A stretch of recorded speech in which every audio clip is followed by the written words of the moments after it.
Another new Lego video game. Let's start by talking about how you guys have been able to push the tech and the look of this game.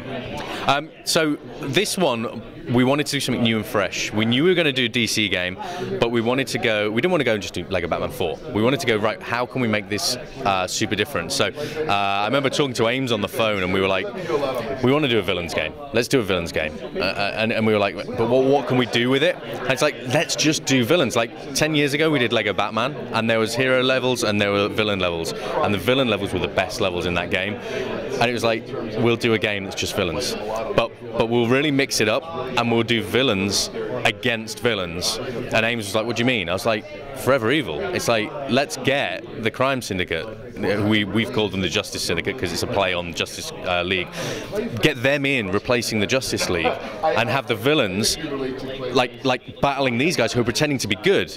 And obviously, as we had the more and more conversations, Ames and I, it was just like, this is going to be so funny.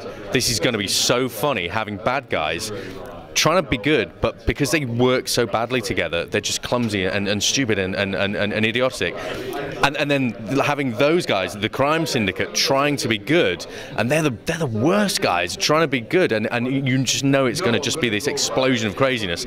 And then it's obviously, you know, they're working for Darkseid. It's not a spoiler, he's on the front of the box. And then Darkseid's like, I'm going to have to do this myself, right? And it's just so great having bad guys doing bad stuff. So you see, there's a purpose for smashing stuff up. There's a purpose for robbing banks and busting people out of jails, and it's so refreshing for a DC game. It feels like a whole new IP. Even though we've had Joker and Harley before, they feel like the shackles are off and it's a completely new game. And with the focus on villains, there's new mechanics, there's new abilities, and we've really pushed stuff.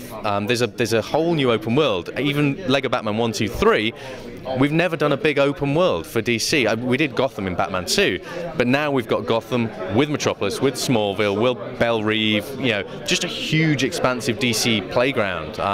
It's exciting, really good. Can you talk about the new gameplay? Yeah, so like things like let's take Joker for example. He's got goon control, so you'll see Joker goons dotted around sometimes, and you can basically go and recruit them, and then they'll do things for you. They'll make a human trampoline, they'll make a human ladder, they'll make a like tower and fall over, and then it's like a bridge to span stuff. So you can interact with goons and they can work for you, and other characters do that. There's like a toxin creation, so Scarecrow can find ingredients, make some toxin, and he can then sort of gas areas to kind of flush people out and sneak into places. Clayface is a whole refreshed mechanics move set. They've all got different combat moves and finishing moves and stuff. So it's just great to be able to focus on the characters that usually are kind of like second in the line, if that makes sense. We can now just put all of our efforts on making every one of these villains as great as they can be. And can you talk a little about the depth of the villain creator?